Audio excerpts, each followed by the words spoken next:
Nós vamos encerrar hoje a série de 2 mensagens sobre Judas Iscariotes. Ele. Na série sobre os discípulos de Jesus, hoje completamos os 12.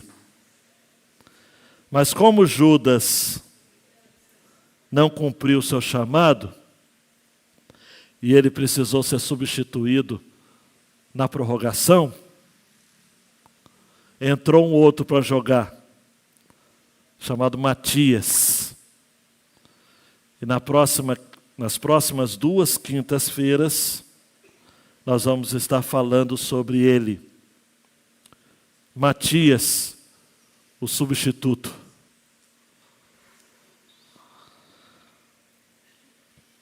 Eu não sei quanto a você, eu não sei se perto de 50 anos, tem gente aqui que já passou dessa idade, a gente fica mais emocional, mais passional, mas estudar sobre Judas para essas 2 mensagens, eu não vou dizer que me deixou para baixo, não, porque a palavra de Deus sempre tem esperança para a gente. Mas eu fiquei pensativo.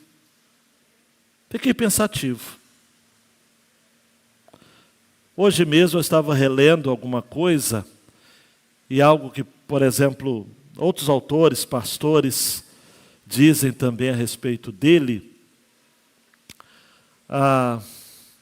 Dentre tantas coisas que poderiam ser ditas, que já foram ditas, é triste a gente saber que é possível a gente estar tão perto de Jesus e ao mesmo tempo tão longe. Né?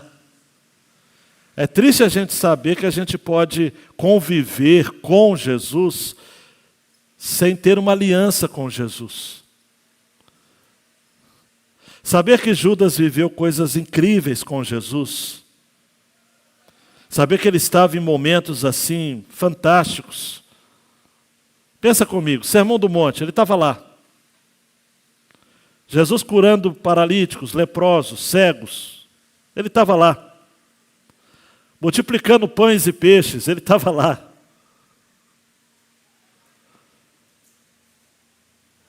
Ressuscitando a viúva de Naim, ele estava lá. Tantos e tantos outros episódios. O Bartimeu, ele estava lá. Lázaro, a ressurreição de Lázaro, ele estava lá. A entrada triunfal em Jerusalém, ele estava lá. A última Páscoa, ele estava lá. A primeira ceia, ele estava lá. Só uma linha temporal. A ceia foi, a última Páscoa e a primeira ceia foram por volta de 6 horas da tarde, numa quinta-feira, igual hoje. Dali Jesus sai, Judas sai primeiro, porque quando ele pega o bocado de pão molhado que Jesus dá a ele, o diabo entra em Judas e Jesus diz para ele, olha, o que você tem que fazer, faz depressa. Jesus sabia de tudo, amados, olhe para mim, Jesus sempre sabia de tudo, sempre soube de tudo. Agora, por que Jesus, mesmo sabendo de tudo, ainda chamou um cara como Judas? A gente vai conversando, mas só a eternidade vai revelar. Fazia parte, eu já vou adiantar, porque eu não aguento, né? Fazia parte de um propósito maior, um plano para se cumprir as Escrituras. Jesus teria de ser traído. Jesus diz, ai daquele por quem ele foi traído. O próprio Jesus disse isso. Jesus sai depois com seus discípulos, pede para que 3 estejam acompanhando ele, Pedro, Tiago e João. Ele vai ao Getsêmani e tem todo aquele episódio que você sabe muito bem. Depois Jesus se despede deles e diz, chegou a minha hora. Quando ele fala, chegou a minha hora, chega Judas e uma multidão. entre soldados com espadas e um populacho com porretes. Essa semana, quando eu soube dessas... Não sei nem como é que eu chamo esse grupo. Estão sendo chamados na mídia de justiceiros, né? Lá na Zona Sul, que estão se armando para defender, entre aspas, as ruas do bairro, sobretudo de Copacabana. Eu me lembrei desse episódio, né? Só que hoje não são porretes, são soco inglês, armas são mais sofisticadas, né? O povo com porretes, os guardas com espadas, e Judas chega para Jesus e dá um beijo. Era o sinal que ele havia combinado. O interessante, amados, é que só Jesus mesmo, né? O que Jesus diz quando Judas lhe dá um beijo? Amigo, o que vieste fazer? Alguém que mesmo quando é traído ainda chama o outro de amigo, tem que ser Jesus de Nazaré mesmo. E aí então acontece aquele episódio da quinta-feira passada, eu falei, Pedro, que era ruim de espada, era para acertar o pescoço, acertou a orelha. E eu já disse para vocês que se Jesus não tivesse curado, restaurado a orelha de Malco, o nome dele era Malco, daquele soldado, não teriam 3, mas 4 cruzes no Gólgota. Porque certamente Pedro iria para lá. Jesus chama a atenção de Pedro, diz, olha, quem se utiliza da espada para ferir, será ferido por ela. Meu reino não é de espadas nem porretes. Meu reino é do amor. Meu reino é da bacia e da toalha.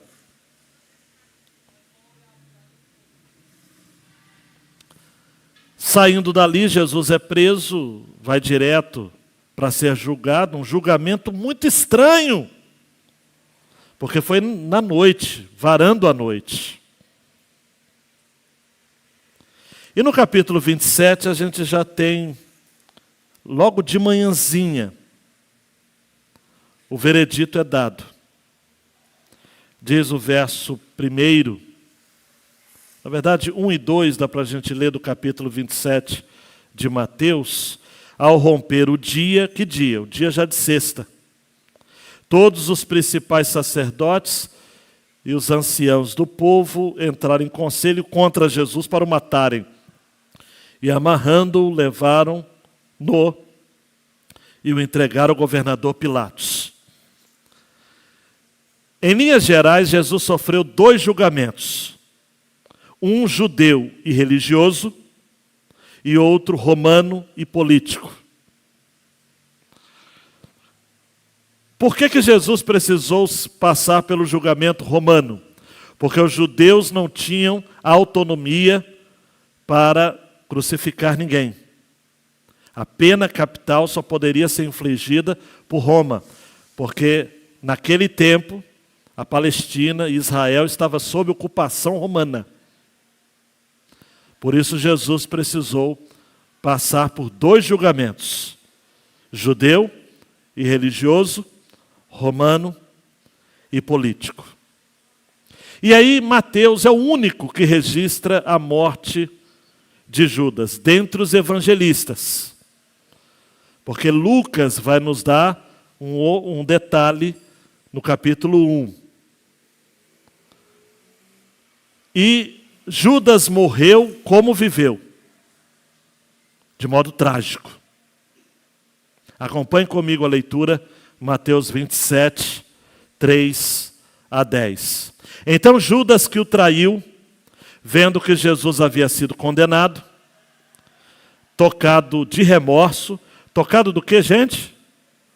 De remorso. Guarda essa palavra. Devolveu as 30 moedas de prata aos principais sacerdotes e aos anciãos, dizendo: pequei, traindo sangue inocente. Eles, porém, responderam: que nos importa? Isso é com você. Então Judas, atirando as moedas de prata para dentro do templo, retirou-se e se enforcou. E os principais sacerdotes, pegando as moedas, disseram: não é lícito colocá-las no cofre das ofertas, no gasofilácio, porque é preço de sangue. E tendo deliberado, compraram com elas o campo do oleiro, para cemitério de forasteiros. Por isso aquele campo é chamado até o dia de hoje Campo de Sangue. Então se cumpriu o que foi dito por meio do profeta Jeremias. Pegaram as 30 moedas de prata, preço em que foi estimado aquele a quem alguns dos filhos de Israel avaliaram, e as deram pelo campo do oleiro, assim como me ordenou o Senhor. Diga: Deus, fala comigo, Deus.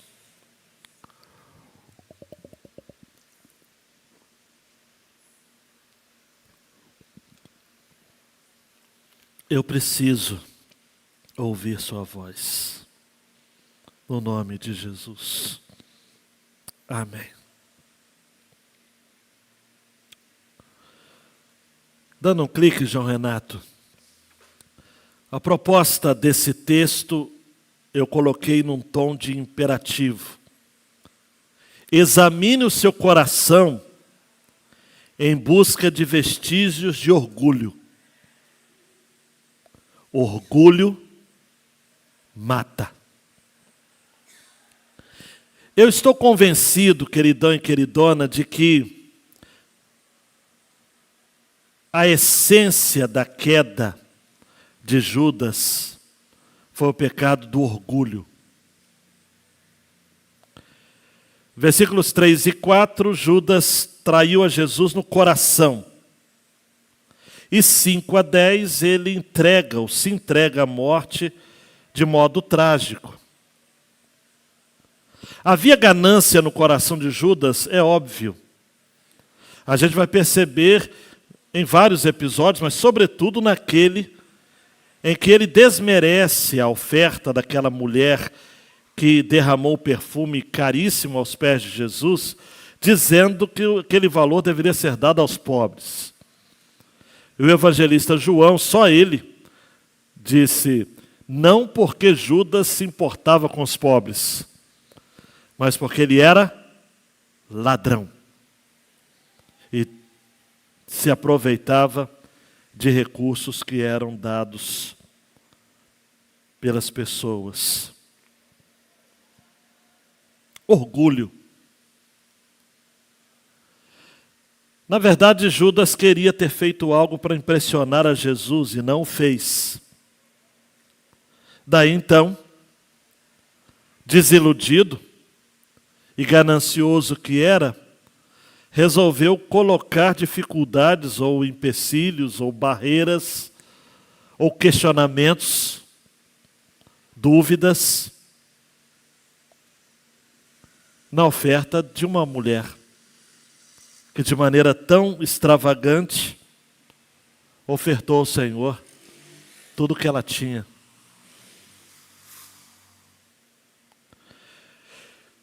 Eu trouxe alguns apontamentos aqui sobre orgulho, mas preciso resumir aqui para você.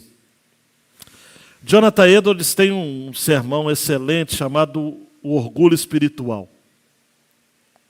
Um trecho desse sermão, ele diz assim: a primeira e a pior causa de erro que prevalece nos nossos dias é o orgulho espiritual. É a principal porta que o diabo usa para entrar nos corações daqueles que têm zelo pelo avanço da causa de Cristo. Mas se segura aí, é verdade. Falar que Judas não tinha zelo pelas coisas de Deus, eu não tenho condições de julgar. Ele era um dos 12. Pedro vai dizer em Atos dos Apóstolos, num discurso dele, quando foi nomeado Matias, o substituto, ele vai usar a expressão: Judas tomou parte do nosso ministério. Ele fez parte do nosso ministério. Mas o orgulho é tão ardiloso.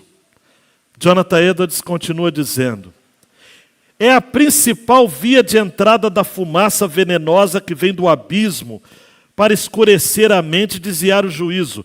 É o meio que Satanás usa para controlar cristãos e obstruir uma obra de Deus. E até que essa doença seja curada, em vão se aplicarão remédios para resolver quaisquer outras enfermidades. Não dá.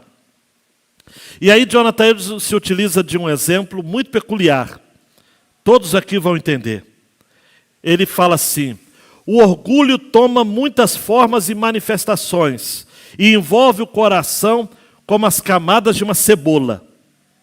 Ao se arrancar uma camada, existe outra por dentro. Por isso nós precisamos ter a maior vigilância imaginável sobre nossos corações com respeito a essa questão e clamar àquele que sonda as profundezas do coração para que nos auxilie. Quem confia em seu próprio coração é insensato. Não confie no seu próprio coração. Jesus havia dito: um de vós é diabo. João 13. E agora fica claro para a gente, ao ler aquilo que os outros evangelistas disseram, que Satanás entrou em Judas. Dando um clique, João Renato, a traição já estava no coração de Judas há muito tempo. Mas eu não quero aliviar o peso sobre Judas, não. Mas vamos combinar uma coisa: os outros discípulos também, em determinados momentos, traíram a Jesus. Em outros graus, mas na mesma espécie de pecado. O orgulho, ele é sorrateiro. Porque como um dia eu li, a humildade é a única virtude que quando você pensa que tem, é porque já perdeu.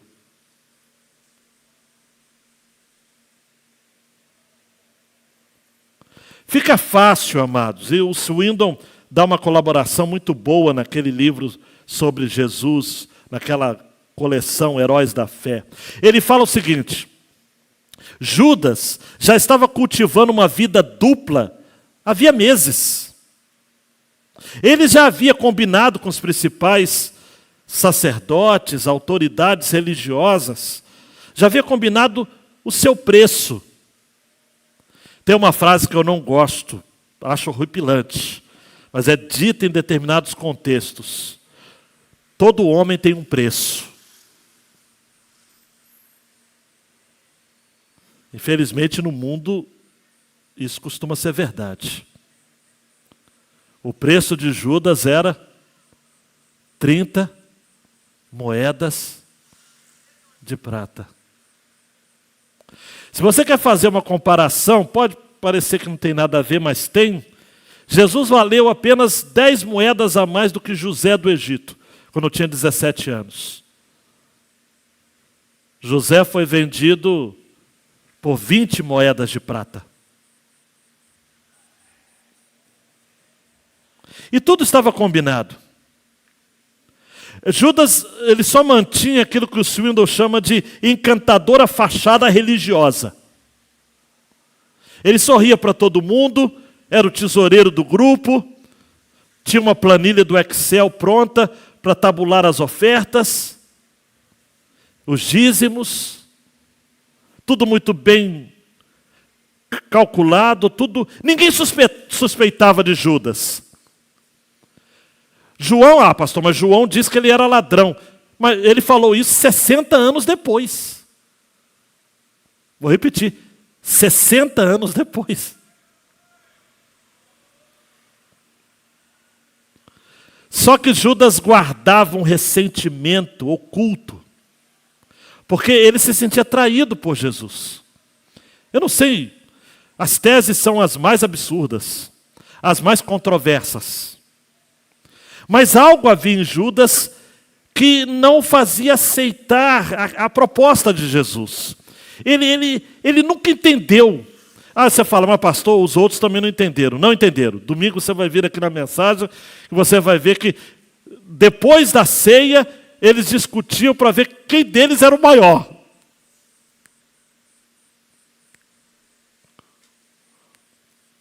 Mas Judas, amados, ele tinha valores torcidos, embora parecessem piedosos. Em Mateus 26, 14 a 16, diz que ele foi procurar os principais sacerdotes. E por mais, amados, eu concordo, eu sigo a ideia de que aqueles principais sacerdotes, aquela turma que ficava grudada em Jesus o tempo todo, porque, gente, essa turma acompanhava Jesus. Onde Jesus ia, ele estava no meio da multidão. Eles haviam procurado outros discípulos também, fazendo determinadas propostas. O texto não diz, eu estou dizendo. Mas Judas, foi ele que foi procurar. Ele que chegou para a turma e diz assim, quanto vocês vão me dar para que eu entregue a vocês? Está lá em Mateus 26. E eles deram o preço. E só Mateus registra o preço, porque Mateus era bom de números. E daquele momento, então, o texto diz que Judas buscava uma boa ocasião. Quando Jesus fez a oração sacerdotal em João 17, ele diz assim, quando eu estava com eles, guardava-os no teu nome que me deste, eu os protegi, e nenhum deles se perdeu, exceto o filho da perdição, para que se cumprisse a Escritura. Mas agora, queridão, o versículo 3 diz que ele está tocado de remorso. Olhe para mim, remorso. Eu não preciso, Flávia, entrar em definições pomposas da diferença entre arrependimento e remorso. Eu posso julgar que é senso comum. Remorso é sentimento de culpa por algo que foi feito, de mal ou crime. Arrependimento é tristeza pelo pecado acompanhada de decisão. Deus abençoe, Deus abençoe. Decisão de mudança. Quem tem remorso, amados, ele só tem aquilo que a gente pode chamar, em latim, o Dietrich Bonhoeffer chama de desesperatio. O que é um desesperatio? Ele, Bonhoeffer, diz que é o desespero de quem já não crê mais na possibilidade do perdão. Judas, além de trair o Filho do Homem, ele se entregou ao desespero, porque de tal modo ele disse, não tem mais jeito para mim. Por isso que ele se suicidou. Eu não quero aqui ficar fazendo uma explicação sobre o suicídio. Mas o suicídio é próprio de quem se desespera.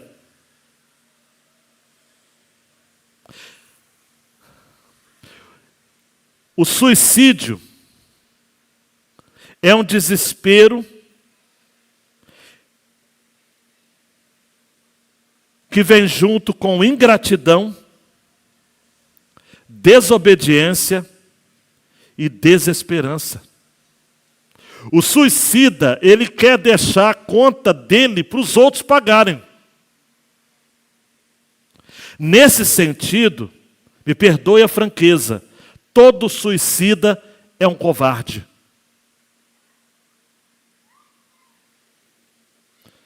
Sobretudo aqueles que deixam cartas para causar culpa nos outros que ficam. A pessoa não consegue resolver os seus problemas pessoais, entra em desespero de alma, entra num ciclo decadente de autodestruição e se suicida. Há 2 casos clássicos de suicídios na Bíblia, no Antigo e no Novo Testamento. Existem outros, mas vou citar 2 clássicos. Do Antigo Testamento, Saul.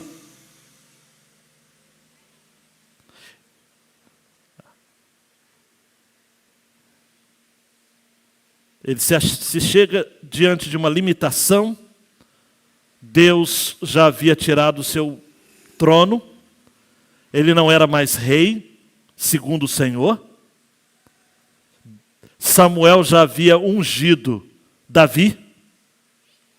Saul estava com os dias contados. Ele é ferido numa batalha. E para não ter, então, desassossego, ele pede para que alguém o mate. Seu escudeiro não faz. E ele se precipita na própria espada. E Judas? O texto diz que quando Judas devolve as 30 moedas de prata, é um desespero mesmo. Porque fica imaginando aqui comigo. O que ele esperava? Que o pessoal dissesse, tá bom. Ô Jesus, vai embora, porque Judas devolveu as moedas. O que os principais religiosos fizeram? O que nos importa? Foi você que fez? Olhe para mim, amados, a religião não tem misericórdia com ninguém. É isso que a religião faz. A religião mata.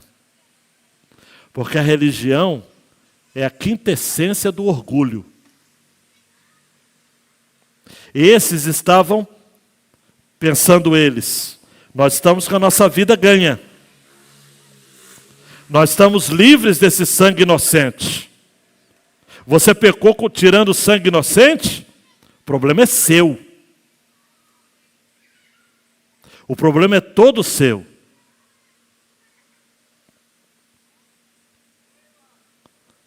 Judas estava tão distante de Deus que ele foi confiar nos homens mais sórdidos que havia naquela época. Os religiosos. E por que não dizer na nossa época também? Nós temos gente hoje que coloca culpa sobre as pessoas. Se você está doente e não foi curado, é falta de fé. Se você não prospera, é porque você não dá mais do que o dízimo. Estão inventando aí quantias exorbitantes, além daquela que a Bíblia recomenda. Mas aí as pessoas se avolumam em dívidas, tentando comprar as bênçãos de Deus com vil metal. Existem religiosos nos nossos dias, amados, e eu só vou comentar sobre isso rapidamente aqui, que é a semelhança daquilo que estava acontecendo no século XVI, a venda das indulgências, acontece a mesma coisa. Vendem a salvação da alma das pessoas por uma oferta maior. São os ordinários da fé, os charlatões da fé, enganando o povo simples. Mas Jesus não é assim. Mas Judas estava em maus lençóis, amados. Por quê? Porque ele estava em péssima companhia. O problema de Judas é que ele decidiu seguir as pessoas erradas. Enquanto Jesus estava no Getsêmani orando com seus discípulos, Judas estava com os guardas e o povo com espadas e porretes. Jesus é preso, alguns discípulos o seguem, mesmo que timidamente, de longe, como Pedro. Outros ficam assustados, se afastam de medo. Mas Judas não, está em companhia de gente que não poderia resolver o seu problema de consciência.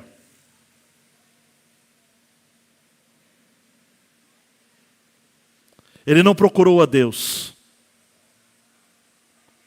Ele procurou pessoas que falavam em nome de Deus. Cuidado com pessoas que falam em nome de Deus. Nem todas são de fato homens e mulheres de Deus. Estes aqui não eram. Tanto não eram, dando um clique aí, João Renato, Judas atira as moedas de prata para dentro do templo, se retira, se enforca. E os principais sacerdotes ficaram preocupados, dizendo o seguinte: como é que a gente vai contabilizar esse dinheiro? Nós vamos colocar na conta dos dízimos, das ofertas, ou das ofertas não identificadas? Mas é dinheiro de sangue. Não vai ficar bem, não é? Ah, eu tenho uma ideia. Um deles falou. Tem um cidadão vendendo um terreno. Antes se fazia vasos lá. O Campo do Oleiro. Sabe onde é? É só virar ali, depois à direita, à esquerda, chegou. E ele está vendendo por uma bagatela. Se a gente chegar lá com essas 30 moedas, ele vai comprar. Ele vai vender com certeza. A gente compra esse terreno e a gente aproveita e faz dele um cemitério para forasteiros. Nos nossos dias é um termo feio que eu vou usar, mas para indigentes. Pessoas estrangeiras que visitam, a gente não sabe o nome, nem sabe o endereço, de onde vem, nem para onde estavam vindo. Então, a gente sepulta lá, um cemitério de forasteiros. E vamos até dar um nome bonito, em aramaico, tipo Acéldama, né? O campo de sangue.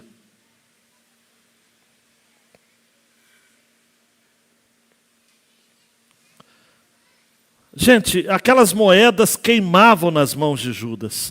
Ele não conseguia ficar com elas. E agora os religiosos buscam uma forma de dar legitimidade de vida a uma conspiração de morte. Eles são tão legalistas que os judeus consideravam que era estritamente proibido pela lei qualquer ganho imundo ou iníquo dentro do templo. Então eles resolveram inventar uma causa nobre, um cemitério para forasteiros. Que coisa legítima. E compraram.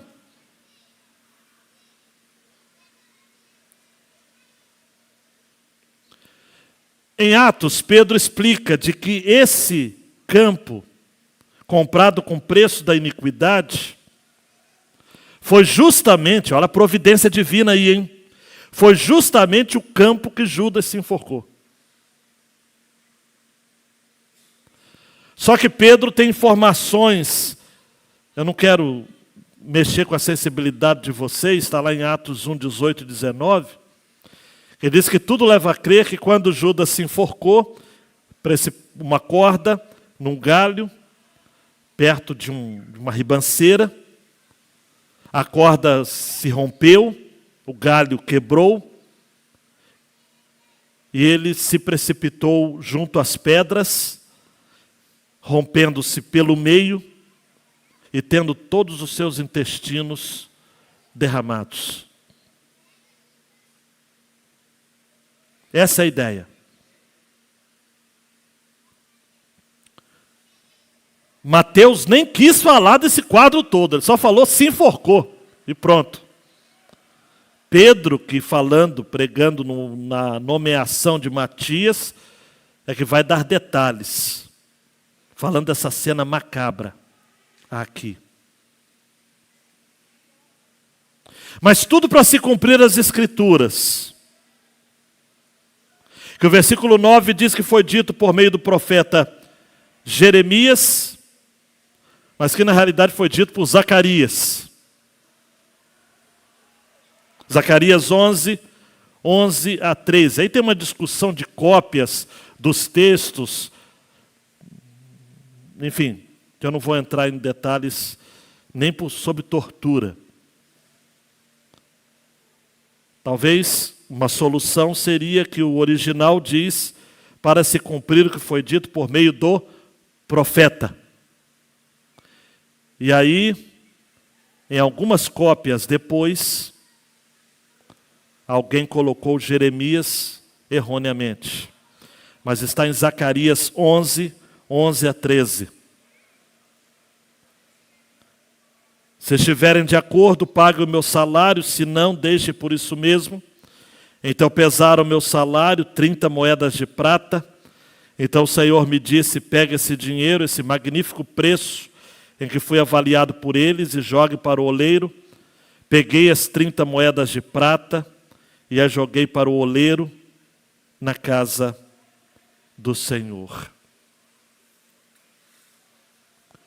Amados, a história de Judas termina. A história de Judas é tão trágica que até o copista confundiu a citação. É uma história macabra. Mas eu tenho para mim, queridão e queridona, e dando 2 cliques aí, João Renato, que é isso que vale para a gente, é a ideia de que Judas foi um homem como nós. E nós temos de examinar o nosso coração constantemente para ver se não há vestígios de ganância ou de orgulho, porque isso pode acontecer com todos nós.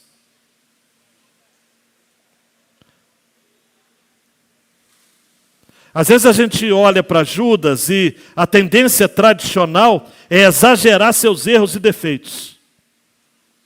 Até uma tradição católica da tal malhação do Judas, que antecede a sexta-feira da paixão, a Páscoa. E o Judas até muda de rosto em alguns lugares, não é? Eles colocam um político, o Gabigol, colocam, enfim, vários outros nomes. Mas, na verdade, amados, numa malhação de Judas, me permita ser franco, a nossa foto tinha que estar lá. Porque nós precisamos pensar em Judas como alguém comum.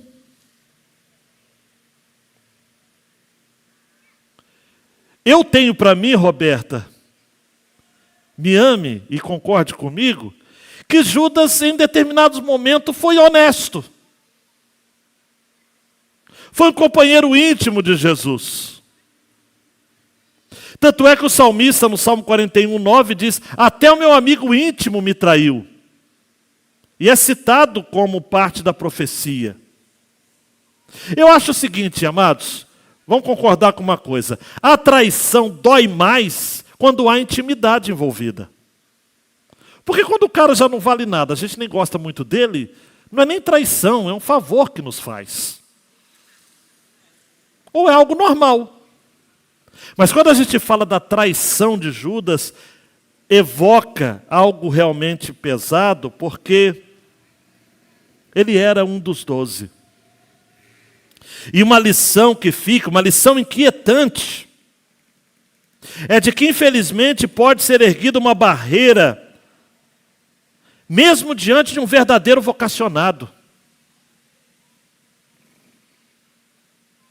Hoje eu fiquei triste com uma postagem de uma pessoa que foi do meu tempo de seminário, criando uma situação, uma pendenga, uma discussão, uma polêmica, em cima de algo tão pequeno. Não sou próximo a ele, de amigo, mas eu até tentei procurar para ver se eu consegui algum contato, pelo menos para dizer: oi, tudo bem? Eu sei que talvez ele até ficar chateado, mas não ia nem repreendê-lo, mas eu acho que tem gente, amados, que só destila ódio. Por quê? Porque tem ódio no coração, só destila maldade, fealdade. Porque é isso. Porque, gente, a boca fala do que? A minha Bíblia diz, do que o coração está cheio. Cada um dá aquilo que tem. E é tão inquietante, amados e amadas, pensar em Judas como alguém que já foi vocacionado. Na Páscoa ele cantou um hino, amados, porque toda Páscoa se cantava um hino no final, João. Ele cantou o hino. É possível, amados, estar aqui no domingo, na quinta, dando glória a Deus e aleluia, e na segunda você virar um inimigo do Evangelho. O mesmo diabo que tomou conta de Judas pode tomar conta de você, de mim. E a gente pode se tornar, um inimigo da causa de Deus. É só a gente não vigiar. É só a gente não guardar o coração. Um autor vai dizer que é um ajuntar de pedriscos de escândalo, seixos pecaminosos que ano após ano vão se acumulando em uma vida cristã divorciada da contrição e da devida valorização do chamado e da graça de Deus. Diego, é o Salmo 139, 23 e 24 que a gente tem que falar: sonda-me, ó Deus! Conhece meu coração, prova-me e conhece os meus pensamentos, vê se há em mim algum caminho mau e guia-me pelo caminho eterno. João Renato, quando o homem cede aos caprichos do seu coração, flertando com o pecado, ele sempre perde, sempre perde. Gente, quando você flerta com o pecado, você sempre perde. O pecado ele é terrível. Não brinca com o pecado, não. O pecado está passando numa rua, você vai para outra esquina. Vá longe do pecado. Não brinca com o pecado, pelo amor de Deus. Não brinca. John MacArthur termina o seu comentário sobre Judas dizendo o seguinte: primeiro, Judas é um exemplo trágico de oportunidades perdidas. Como esse cidadão perdeu oportunidades? Eu ouso dizer, Beto, que até ali, antes de se enforcar, um segundo depois, um milésimo de segundo, se ele dissesse: Deus me socorra, o fim seria outro. Porque, gente, teve jeito para Pedro. Pedro negou Jesus, mas teve jeito. Por que não teria para Judas? Eu não sei quanto a vocês, eu não quero ficar apelativo, mas eu acho que se a gente fosse assistir a história pela televisão da existência humana, a gente diria: Judas, se arrepende, Judas. Remorso não, remorso não. Se arrepende. Ele também fala de que Judas é um exemplo de privilégios desperdiçados. Nunca ninguém teve tanto, amados. Eu e você conhecemos Jesus pelos evangelhos. Ele conhecia Jesus de tete a tete. Jesus falava com ele: por favor, me passe a manteiga.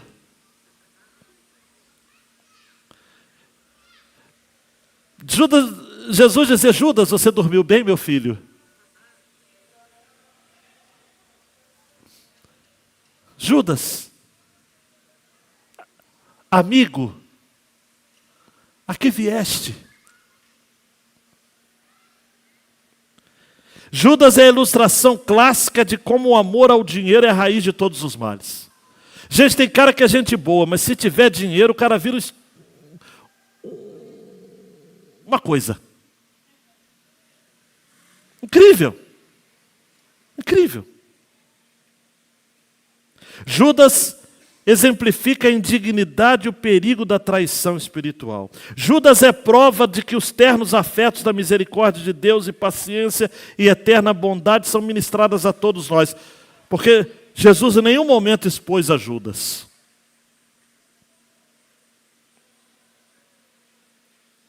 Ele chamou a atenção de Judas, dizendo, olha, os pobres sempre tendes convosco. Agora essa mulher, o que ela fez foi preparação para o dia da minha sepultura. Mas em nenhum momento Jesus falou, Judas, fica na sua, Judas. Não.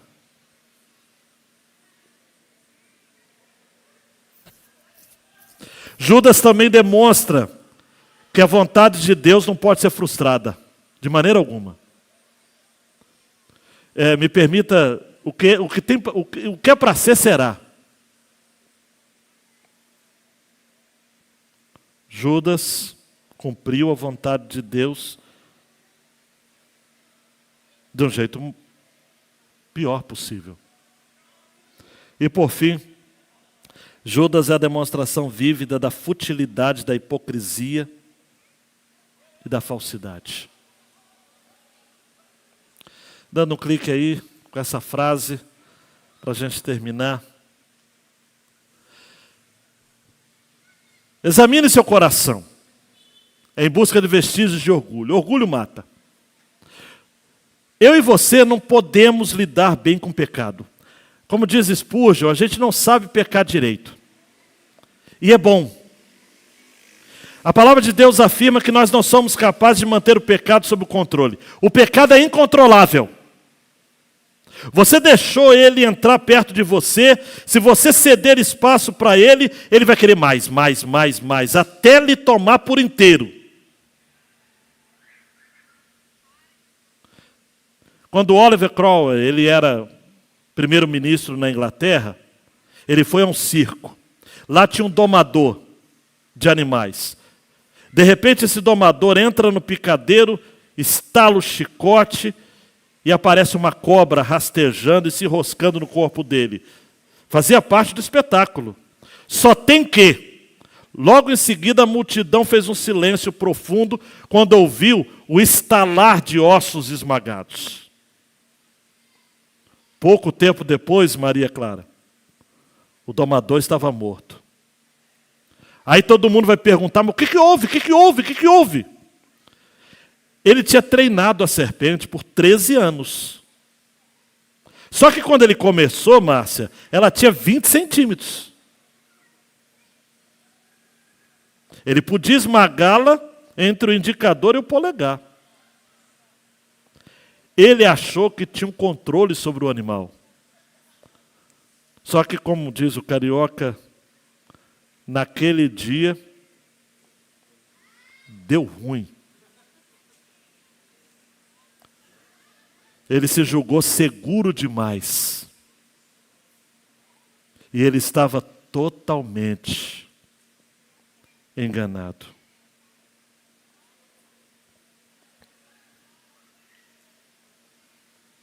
Quando Pedro concluiu seu sermão no culto de ordenação de Matias, ele disse, Judas se desviou, indo para o seu próprio lugar.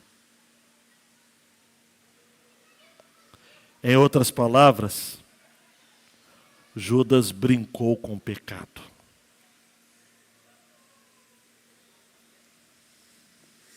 Abaixa a cabeça, queridão e queridona.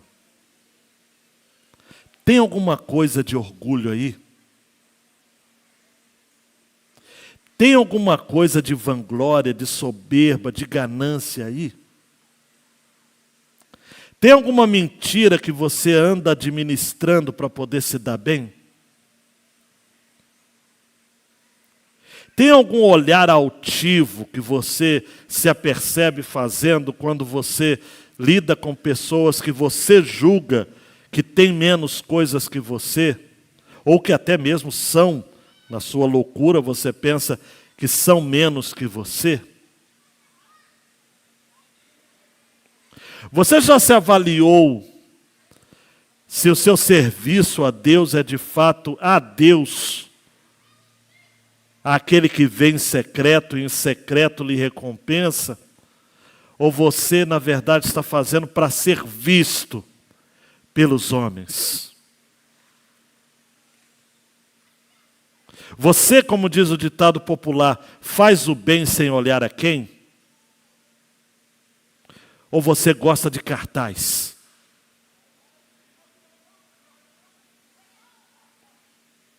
Ao final do filme, O Advogado do Diabo, o personagem principal diz: vaidade,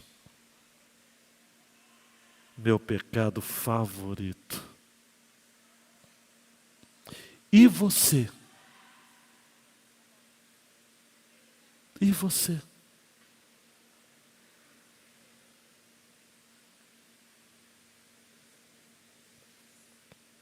Deus,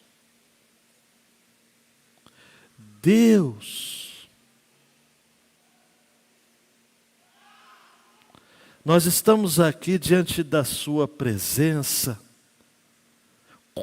em comunidade, mas é como se estivéssemos só nós. E a gente vem aqui indagar.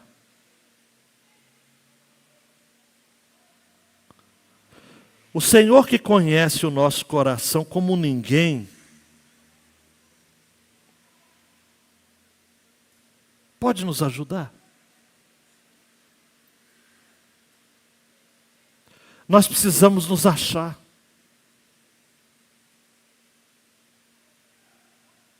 Porque em meio a tantas coisas na vida, a gente confunde piedade com autopromoção. Aquela postagem que é para a gente ser grato a Deus, com a mesma postagem que a gente calcula quantas curtidas teve. Então não foi para Deus. Deus, há no nosso coração algum amor pela autopromoção? Há algum valor que damos maior às coisas do que às pessoas?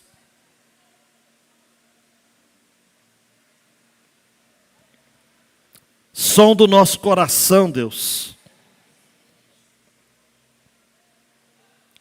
Não deixa a gente se enganar, achando que somos quem não somos. Dá-nos humildade. Humildade que faltou a Saul. Humildade que faltou a Judas. E humildade que muitas vezes falta a gente. Por favor, Deus, nos corrijas, Deus. Não deixa a gente sair daqui batendo no peito, se não for uma batida de tenha compaixão de mim, porque eu sou pecador.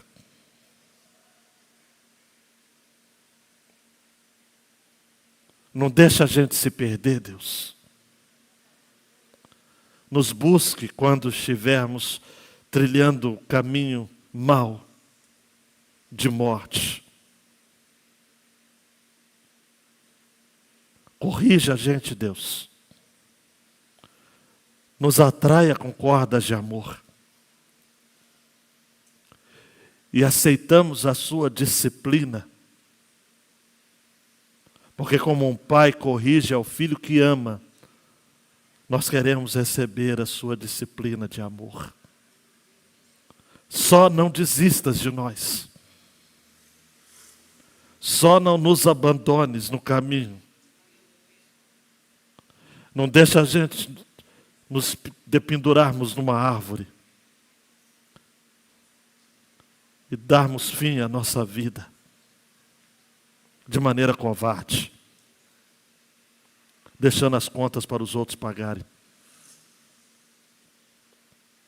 Ajuda a gente a resolver contigo as nossas pendências. Por favor, Deus. Por favor, Deus. No nome de Jesus. Amém. E amém. Deus abençoe, gente.